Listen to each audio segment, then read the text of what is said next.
Hello and welcome all of my dear students to our online accountancy class. Students, today we are going to explain our second problem, page number 27, that is Shilpa and Katrina. Okay, let us start. First we read our problem. From the following trial balance and adjustment given below, you are required to prepare trading account, profit and loss account for the year ended on 31st March 2019 and the balance sheet as on that date in the books of Shilpa and Katrina. Actually त्यांनी आपल्याला trial balance दिलेला आहे 31 March 2019चा trial balance दिलेला आहे आणि या ठिकाणी त्यांनी आपल्याला प्रॉफिट अँड लॉस दिलेलं नाही आहे. What is their profit sharing ratio. In our partnership, features of partnership firm, we see that partners have to share profits and losses according to the ratio given in the agreement. Agreement नुसार profit आणि loss हा partners distribute करून घेतात. But if the agreement is silent about the ratio, profit and losses sharing will be equal. ठीक आहे.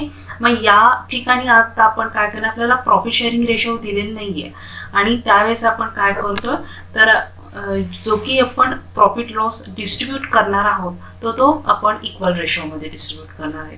ठीक आहे, चला स्टार्ट करूया. फर्स्ट आपण बघतोय की ट्रायल बॅलन्स आपल्याला दिलेले आहे, डेबिट बॅलन्सेस आहेत, क्रेडिट बॅलन्सेस आहेत आणि काही ॲडजस्टमेंट आहेत. ॲडजस्टमेंट कोणकोणत्या आयटम्सला आहेत ते फर्स्ट आपण पाहूया. फर्स्ट ॲडजस्टमेंट आहे क्लोजिंग स्टॉक. ठीक आहे, क्लोजिंग स्टॉकला खून करून घ्या, मार्क करूया जेणेकरून आपल्याला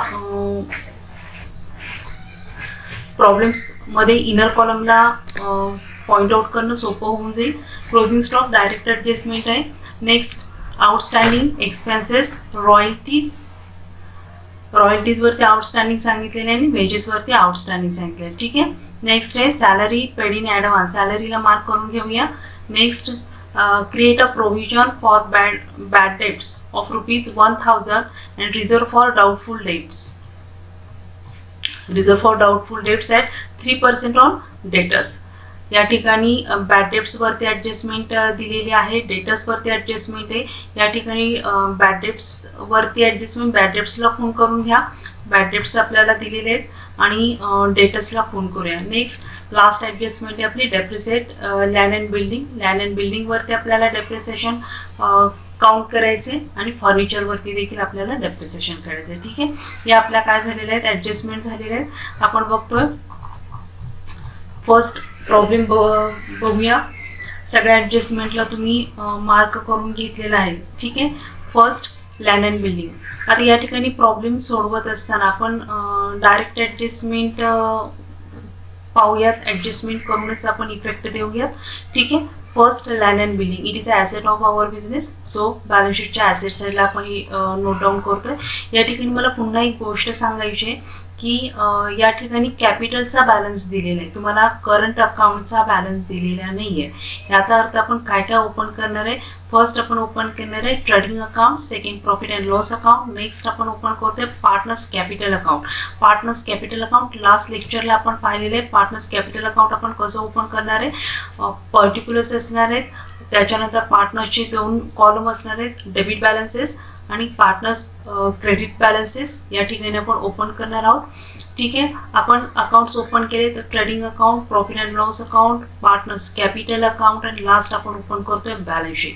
या ठिकाणी ट्रायल बॅलन्सचे डेबिटचे आयटम्स आहेत, हे फक्त डेबिटला जाणार आहेत. ते एकतर ट्रेडिंगच्या डेबिटला जातील, प्रॉफिट अँड लॉस अकाउंटच्या डेबिटला जातील, पार्टनर्स कॅपिटल अकाउंटच्या डेबिटला जातील. अदरवाईज ते बॅलन्स शीटच्या कुठे जाणार आहेत, ॲसेट साईडला जाणार आहेत. ओके. या ठिकाणी क्रेडिट साईडचे जे काही आयटम्स आहेत हे सगळे आयटम्स एकतर कुठे जाणार आहेत, ट्रेडिंग अकाउंटच्या क्रेडिटला जातील, P&Lच्या क्रेडिटला जातील, पार्टनर्स कॅपिटल अकाउंटच्या क्रेडिटला जातील किंवा बॅलन्स शीटच्या ॲसेटला जातील. Okay, this is our trial balance. Start करूया. फर्स्ट आहे लँड अँड बिल्डिंग. ॲसेट साईडला बॅलन्स दाखवा. लँड अँड बिल्डिंग वरती ॲडजस्टमेंट आहे. इनर कॉलमला बॅलन्स टाकतोय आपण 37,800. ओके. Next furniture. ॲसेट साईडलाच फर्निचरचा बॅलन्स जातो. लँड अँड बिल्डिंगच्या खाली लाईन सोडा, त्याच्या खाली घेतोय फर्निचर. इनर कॉलमला 17,250. Next debtors is also our asset. So debtors transfer to asset side 40,000 डेटर्सवरती ॲडजस्टमेंट आहेत. एक 4 लाईन सोडा डेटर्सच्या खाली. Next stock on 1 April 2018 last इयरचा क्लोजिंग स्टॉक आहे. या वर्षीचा तो ओपनिंग असणार आहे. ट्रेडिंग अकाउंटच्या डेबिटला स्टार्ट करतोय. टू ओपनिंग स्टॉक ट्रेडिंग अकाउंटच्या डेबिट साईडला 65,000 आउटरच्या कॉलमला जात आहेत. नेक्स्ट बॅड डेब्ट्सवरती ॲडजस्टमेंट आहे. बॅड डेब्ट्स या ठिकाणी 400 दिलेले आहेत. प्रॉफिट अँड लॉस अकाउंटच्या डेबिट साईडला ट्रान्सफर करतोय. इनर बॅलन्स असणार आहे. बॅड डेब्ट्स इनर कॉलमला 400 रुपये. ठीक आहे. Next printing and stationery. Bad डेब्टच्या खाली लाईन सोडा. प्रिंटिंग अँड स्टेशनरी 4,000 आउटरच्या कॉलममध्ये जात आहेत. याच्यावरती ॲडजस्टमेंट नाही आहे. आउटरला डायरेक्ट ट्रान्सफर करतोय प्रॉफिट अँड लॉस अकाउंटच्या डेबिट साईडला. नेक्स्ट वेजेस कुठे जाणार आहेत? ट्रेडिंग अकाउंटच्या डेबिट साईडला. ट्रेडिंग अकाउंटच्या डेबिट साईडला वेजेस 3,000 रुपीज. वेजेसवरती ॲडजस्टमेंट आहे. वेजेसवरती ॲडजस्टमेंट इनर कॉलमला बॅलन्स जातो 3,000 rupees. Next salary indirect expenses आहे. P&Lच्या डेबिट साईडला ट्रान्सफर करतोय. सॅलरीवरती देखील ॲडजस्टमेंट आपल्याला सांगितलेली आहे. सो सॅलरीचा बॅलन्स आपण इनर कॉलमला घेतोय 5,000 rupees. Okay. Next our item आहे कॅरेज इनवर्ड. हा ट्रेडिंग अकाउंटच्या डेबिटला जाणार आहे 4,000 रुपीज. ॲडजस्टमेंट नाही आहे. आउटरला घेऊया. ओके. नेक्स्ट सेल्स रिटर्न्स कशामधून लेस करणार आहे? आपण सेल्समधून लेस करणार आहे. ओके. सेल्समधून लेस करणार आहोत. सेल्स रिटर्न्स पाहूया. सेल्स घेताना त्याच्यामधून आपण रिटर्न्स लेस करूया. नेक्स्ट आहे सेल्स रिटर्न झाले. नंतर बघूया आपण हा आयटम सेल्स रिटर्नचा. नेक्स्ट बघतोय आपण ड्रॉइंग्स कुठे घेतोय आपण? ड्रॉइंग्स पार्टनर्स कॅपिटल अकाउंटच्या डेबिट साईडला दाखवून द्या. पार्टनर्स कॅपिटल अकाउंटच्या डेबिट साईडला शिल्पाचा आणि कॅटरिनाचा. शिल्पाच्या 2 ड्रॉइंग्स पार्टनर्स कॅपिटल अकाउंटच्या डेबिट साईडला 2 ड्रॉइंग्स. शिल्पाच्या कॉलममध्ये 2,000 येणार आहे आणि कॅटरिनाच्या कॉलममध्ये 3,000 येणार आहेत. Okay. Next discount profit and loss अकाउंटच्या डेबिट साईडला डिस्काउंटवरती ॲडजस्टमेंट नाही आहे. डिस्काउंट आउटरच्या कॉलमला जातोय. नेक्स्ट ॲडव्हान्स टू शाहरुखला ॲडव्हान्स दिलेला आहे. तो आपल्याला ॲसेट साईडला ट्रान्सफर करावा लागणार आहे 10,000 रुपीज डायरेक्ट आउटरचा कॉलम. त्याच्या अगोदरची बॅलन्स त्याच्या अगोदरचा आयटम बघून घ्या. जर डेटरचा त्याच्या अगोदरचा आयटम असेल तर तुम्हाला त्याच्या खाली लाईन्स सोडायला पाहिजेत. एक 4 ते 5 लाईन सोडा डेटर्सच्या खाली. त्याच्यानंतर घेतो आपण ॲडव्हान्स गिवन टू शाहरुखला ॲडव्हान्स दिलेला आहे 10,000 rupees asset side. Okay. Next cash in hand and cash at bank. Cash in hand cash at bank it is our asset. Okay. Asset साईडला ट्रान्सफर करूया. आउटरच्या कॉलममध्ये बॅलन्स ट्रान्सफर होतोय. Cash in hand 20,000 आणि cash at bank 8,000. Okay. Next our item interest व्याज. आपल्याला profit and loss अकाउंटचे interest paid actually profit and loss अकाउंटच्या डेबिट साईडला जात आहेत 1,000 रुपीज डायरेक्ट आउटरच्या कॉलमला घ्या. इंटरेस्ट. नेक्स्ट कमिशन P&Lच्या डेबिट साईडला प्रॉफिट अँड लॉस अकाउंटच्या डेबिट साईडला कमिशन ॲडजस्टमेंट नाही आहे. आउटरच्या कॉलमला घेऊया 2,000 rupees. Next royalties direct expenses आहे.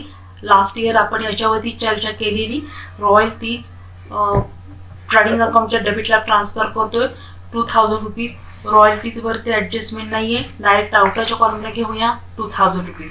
त्याच्या अगोदरचा आयटम्स बघून घ्या आणि त्याच्याखाली लाईन सोडून त्याच्यानंतर रॉयल्टीज नोट डाऊन करा. ओके.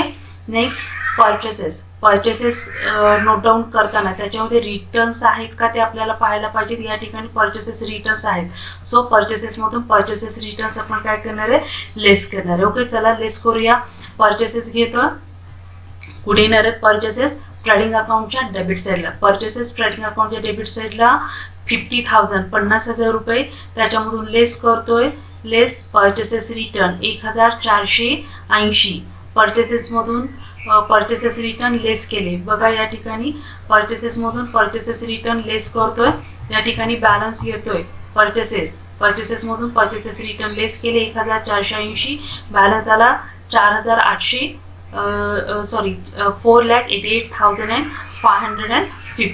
ओके. या ठिकाणी बघा पर्चेसेस आपले 50,000 घेतलेले आहेत. त्याच्यामधून रिटर्न्स लेस केलेले आहेत 1,480.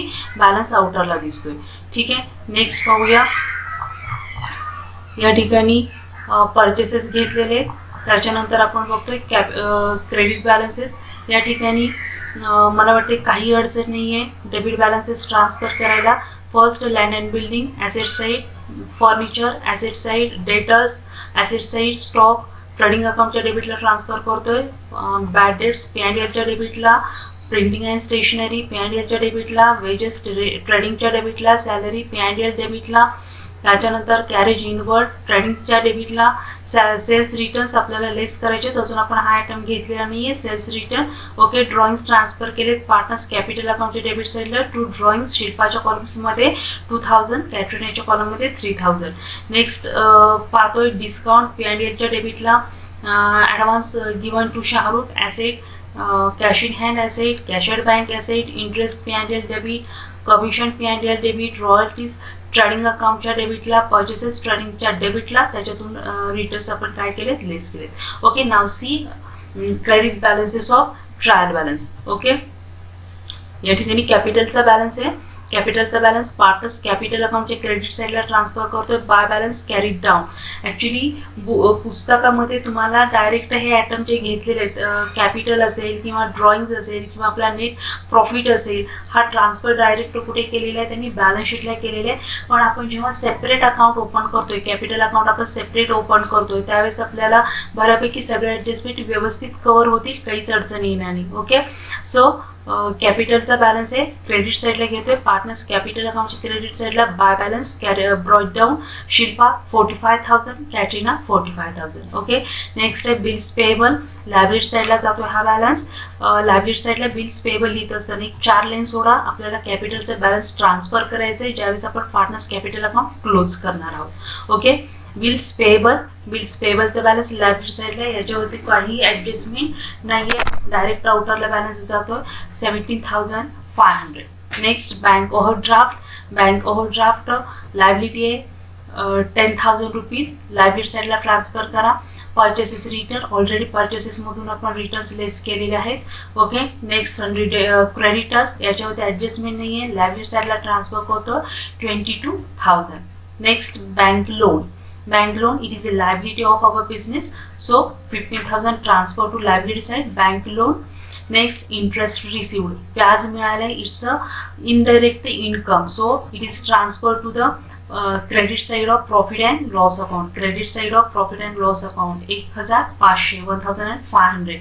Next, RDD. ही RDD काय लास्ट प्रॉब्लेम मध्ये आपण पाहिलेले RDD, ओल्ड RDD, याच्यासाठी ट्रीटमेंट आपण नंतर देऊया. Okay, next cells. सेल्स आहे 1,20,000 रुपीज. त्याच्यामधून आपल्याला रिटर्न्स लेस करायचे, तर रिटर्न्स लेस करूयात. रिटर्न्स आहेत या ठिकाणी purchases sales return. Sales return 2,000 less करतो, बॅलन्स येणार आहे आपला 1,18,000. ओके, या ठिकाणी हा ट्रायल बॅलन्स कम्प्लीट झालेला आहे. आपल्याला ॲडजस्टमेंट कशा पद्धतीनं करायचे ते आपण पाहूया. फर्स्ट ॲडजस्टमेंट आहे क्लोजिंग स्टॉक. ओके, क्लोजिंग स्टॉकचे ॲडजस्टमेंट दोन इफेक्ट देणार आहोत आपण क्लोजिंग स्टॉकला. The stock in hand was valued at 58,000 on 31 March 2019. Closing स्टॉकचे 2 इफेक्ट आपल्याला द्यायचे. ते 2 इफेक्ट काय असणार आहेत? फर्स्ट इफेक्ट असणार आहे ट्रेडिंग अकाउंटच्या क्रेडिट साईडला बाय क्लोजिंग स्टॉक. ट्रेडिंग अकाउंटच्या क्रेडिट साईडला by closing stock 58,000.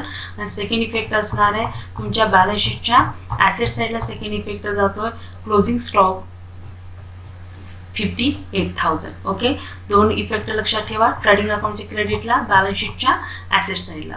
Next our adjustment आहे. नेक्स्ट ॲडजस्टमेंट आहे आउटस्टँडिंग एक्सपेन्सेस. रॉयल्टीज 1,500 दिलेले आहेत, आउटस्टँडिंग द्यायचे राहिलेले आहेत हे पैसे, आणि वेजेस दिलेले आहेत 800 रुपीज. ओके, रॉयल्टीज कुठे घेतलेले आहेत आपण? ट्रेडिंग अकाउंटच्या डेबिट साईडला. आउटस्टँडिंगचे 2 इफेक्ट, फर्स्ट इफेक्ट ॲड करा, सेकंड इफेक्ट कुठे जाणार आहे? लायबिलिटी साईडला, बिकॉज पैसे द्यायचे राहिलेले आहेत. It's a liability of your business. So royalties आहेत. लास्ट आपल्याला रॉयल्टीज दिलेला बॅलन्स होता 2,000 रुपीज, आणि त्याच्यामध्ये हे जे काही रॉयल्टीज आहेत द्यायचे राहिलेले पैसे ते ॲड करतो. अशी टोटल रॉयल्टीज आपल्याला पेड करायचे 3,500 रुपीजची रॉयल्टीज पेड करायचे. हे जे 1,500 रुपये आत्ता पेड केलेले नाही आहेत पण ते तुम्हाला द्यायचे. सो हा बॅलन्स कुठे ट्रान्सफर होणार आहे? सेकंड, तर तुमच्या बॅलन्स शीटच्या लायबिलिटी साईडला ट्रान्सफर होतोय. आउटस्टँडिंग रॉयल्टीज किती? 1,500. सो ठीक आहे. नेक्स्ट आपली ॲडजस्टमेंट आहे. पुन्हा आपल्याला आउटस्टँडिंग द्यायचे आहेत. कशावरती आहेत? वेजेसवरती आउटस्टँडिंग सांगितले आहेत. 800 रुपये आउटस्टँडिंग आहेत. पुन्हा तोच इफेक्ट जातोय. फर्स्ट इफेक्ट दिलेल्या आयटममध्ये तुम्ही काय करणार आहे? ॲड करणार आहे. सेकंड इफेक्ट लायबिलिटी साईडला घेणार आहे. सेम त्याच पद्धतीने इफेक्ट देतो. 3000 रुपये वेजेस होते, त्याच्यामध्ये आउटस्टँडिंग 800 रुपये ॲड करूया. 3000 असे टोटल वेजेस आपली झालेले. सेकंड इफेक्ट आपला जातोय या ठिकाणी बॅलन्स शीटच्या लायबिलिटी साईडला. आउटस्टँडिंग वेजेस 800 रुपये. ठीक आहे. म्हणजे आपली सेकंड ॲडजस्टमेंट कंप्लीट होते. नेक्स्ट थर्ड ॲडजस्टमेंट आहे आपली. थर्ड ॲडजस्टमेंट आहे salary paid in advance to the staff of ₹2000. salary paid in advance. paid in advance it means prepaid. Extra salary दिलेली आहे, ॲडव्हान्समध्ये सॅलरी दिलेली आहे. आणि प्रीपेडचे दोन इफेक्ट देतो आपण. लास्ट इयर आपण अकाउंटिंगमध्ये आपल्या फायनल अकाउंटमध्ये शिकलेलो आहोत हे इफेक्ट द्यायला. फर्स्ट इफेक्ट प्रीपेडचा first effect lessen, second effect कुठे जाणार आहे? ॲसेट साईडला जाणार आहे. या ठिकाणी सॅलरी 5000 होती, पण ॲडव्हान्समध्ये आपण सॅलरी 2000 म्हणजे नेक्स्ट इयरची सॅलरी आपण 2000 दिलेली. मीन्स करंट इयर सॅलरी आहे फक्त 3000 रुपये. सो हा जो काही ॲडव्हान्स दिलेला जो हे आहे अमाऊंट आहे, ती अमाऊंट आपण ट्रान्सफर करतोय बॅलन्स शीटच्या ॲसेट साईडला. ॲडव्हान्स सॅलरी किंवा प्रीपेड सॅलरी असंही आपण या ठिकाणी म्हणू शकतो. 2000 rupees. Okay. Our next adjustment is create provision for bad debts of ₹1000. फक्त एवढ्याच ॲडजस्टमेंटचा विचार करूयात आपण. या ठिकाणी तुम्हाला ओल्ड बॅड डेट्स दिलेले आहेत. ओल्ड बॅड डेट्स किती दिलेले आहेत? 400, जे ऑलरेडी आपण दाखवलेले आहेत प्रॉफिट अँड लॉस अकाउंटच्या डेबिट साईडला. आता आपल्याला काय सांगितलेलं आहे? तर create a provision for bad debts at 1000 rupees. 1000 रुपये आणखी काय झालेले तुमचे बुडीत गेलेले आहेत. 1000 रुपये बुडीत गेलेत याचा अर्थ तुम्ही काय करणार? तुम्हाला येणारे पैसे किती होते? 40000 रुपये. 40,000 होते. ओके. पण त्याच्यातला 1000 रुपीज काय झालेले आहेत? बॅड डेट्स म्हणून दाखवावे लागतात. म्हणजे काय करणार आपण या ठिकाणी? 1000 रुपये लेस करतोय बॅड डेट्स. आता या ठिकाणी तुमची अमाऊंट किती राहिली आहे डेटरची? 39,000. ओके. याचा बॅड डेट्सचा provision, create provision for bad debts ₹1000. 1000चा इफेक्ट कसा दिला तुम्ही? तुमच्या प्रॉफिट अँड लॉस अकाउंटच्या डेबिट साईडला बॅड डेट्समध्ये काय केले तुम्ही? ॲड केले. आणि सेकंड इफेक्ट कुठे दिला? बॅलन्स शीटच्या ॲसेट साईडला डेटर्समधून काय केले? लेस केले. ओके. आता तुमचे डेटर्स किती आहेत? 39,000. आपल्याला काय सांगितले? And reserve for doubtful debts at 3% on debtors. आता हे जे काही डेटर्स तुमचे राहिलेले आहेत या डेटर्सवरती तुम्हाला काय करायचे? 3% RDD रिझर्व काढून ठेवायचं बाजूला. पैसे रिझर्व ठेवायचे फॉर डाऊटफुल डेट्स. जे काही तुमचं शंकास्पद येणे आहे त्याच्यासाठी 3% तुम्हाला राखीव निधी काढायचे. 3% कॅल्क्युलेट करूया. 1170. या ठिकाणी बॅलन्स आउटरला ट्रान्सफर होतो 37,830. ओके. नेक्स्ट आपण हा जो काही RDDचा इफेक्ट आहे, हा RDDचा इफेक्ट देतोय. पुन्हा जे काही आपले बॅड डेट्स आहेत त्याच्यामध्ये ॲड करतोय न्यू RDD 1170. ओके. या ठिकाणी टोटल आता आपला लॉस दिसतोय. ओल्ड बॅड डेट्स असतील आपले. या ठिकाणी बघा ओल्ड बॅड डेट्स आहेत. 400. त्याच्यानंतर न्यू बॅड डेट्स 1000 आणि न्यू RDD 1170. टोटल आपली जे काही अमाऊंट गेली आहे ती आहे 2570. पाठीमागे ट्रायल बॅलन्समध्ये बघा आपण एक आयटम घ्यायचा ठेवलेला. तो कोणता आयटम घ्यायचा ठेवलेला? RDD. हा जो की पाठीमागचा हा जो ओल्ड RDD आहे. म्हणजे जरी यावर्षी तुम्हाला या ठिकाणी लॉस दिसत असेल 2570 रुपये लॉस दिसत असेल तरी तुम्ही लास्ट इयरला काय केलेलं आहे? तर 1000 रुपीज सेव्ह करून ठेवलेले आहेत, रिझर्व करून ठेवलेले आहेत. आणि हे 1000 रुपीज हा काय असणार आहे? लेस ओल्ड RDD आपण करणार आहोत. हा जो काही लास्ट इयरचा बॅलन्स आहे तो 1570. ओके. या ठिकाणी तुमची बॅड डेटची ॲडजस्टमेंट कंप्लीट होते. नेक्स्ट आपण बघतो बॅड डेटची ॲडजस्टमेंट लक्षात आली. First bad debts 1000 rupees bad debts आहेत. हे बॅड डेट्स काय करणार आहेत? बॅड डेट्समध्ये ॲड करा. डेटर्समधून लेस करतोय आणि येणाऱ्या डेटर्समधून 3% काय करणार आहे? डेटर्समधून लेस दाखवणार आहे आणि इकडे तुमच्या बॅड डेट्समध्ये ॲड करतोय. जो काही बॅलन्स असणार आहे त्याच्यातून ओल्ड RDD लेस करूया. बॅलन्स आउटरला येणार आहे. Next depreciate land and building by 5% on for building and फर्निचरवरती आपल्याला दिलेले आहेत 10%. ओके, दोन इफेक्ट जाणार आहे. त्याचे कोणते दोन इफेक्ट जाणार आहेत? बिल्डिंगचे दोन इफेक्ट कोणते जाणार आहे? फिक्स्ड ॲसेट मधून काय करणार आहे? 5% लेस करणार आहे. फर्निचर मधून 10% लेस करणार आहे. आणि सेकंड इफेक्ट आपण कुठे देणार आहोत? बॅलन्स शीटच्या प्रॉफिट अँड लॉस अकाउंटच्या डेबिट साईड. या ठिकाणी बघा, balance sheet land and building 37,800 रुपयाचा बॅलन्स आपल्याला दिलेला आहे. त्याच्यामधून आपण डेप्रिसिएशन लेस करतोय. किती टक्के डेप्रिसिएशन आहे? आपल्याला 5% डेप्रिसिएशन 1,890. डेप्रिसिएशन लेस करून बॅलन्स आपला आउटरला येणार आहे 35,910. ओके, आणि हा जो काही डेप्रिसिएशनचा सेकंड इफेक्ट आहे, हा सेकंड इफेक्ट आपण देतोय प्रॉफिट अँड लॉस अकाउंटच्या डेबिट साईडला to depreciation on land and building 1,890. Same adjustment आपण कशाच्या बाबतीत करतोय? फर्निचरच्या बाबतीत करतोय. या ठिकाणी फर्निचरवरती फर्निचर टोटल आहे आपलं 17,250. त्याच्यामधून डेप्रिसिएशन लेस करतोय 10% 1,725. आउटरला बॅलन्स जातोय 15,525. ओके, आणि याचा सेकंड इफेक्ट आपण दाखवला फर्निचर 1,725. ओके, या ठिकाणी या सगळ्या adjustment, first closing stock, second outstanding expenses, closing स्टॉकचे दोन इफेक्ट, ट्रेडिंग अकाउंटच्या क्रेडिटला, बॅलन्स शीटच्या ॲसेटला. आउटस्टँडिंगचे दोन इफेक्ट, फर्स्ट इफेक्ट ॲड करतो, सेकंड इफेक्ट बॅलन्स शीटच्या लायबिलिटी साईडला ट्रान्सफर करणार आहे. सॅलरी पेड इन ॲडव्हान्स, प्रीपेडचे दोन इफेक्ट, फर्स्ट इफेक्ट लेस करतो आणि सेकंड इफेक्ट ॲसेट साईडला जातो. या ठिकाणी प्रोव्हिजन फॉर बॅड डेटचे ॲडजस्टमेंट पाहिले, RDDचे ॲडजस्टमेंट पाहिले, आणि लास्ट आपले डेप्रिसिएशन, लँड अँड बिल्डिंगवरती डेप्रिसिएशन 5% कॅल्क्युलेट करा, फर्निचर 10% कॅल्क्युलेट करा. ओके, नाव क्लोजिंगची प्रोसेस आपण बघून घेऊया. फर्स्ट ट्रेडिंग अकाउंट क्लोज करतोय. ट्रेडिंग अकाउंट क्लोज करत असताना आपल्याला या ठिकाणी ट्रेडिंग अकाउंट क्लोज करत असताना आपल्याला या ठिकाणी क्रेडिटची टोटल येते 1,76,000. ओके, दोन्ही बाजूला लिहून घेऊया, बिकॉज डेबिटचा balance compare to credit balance हा काय असणार आहे? कमी असणार आहे.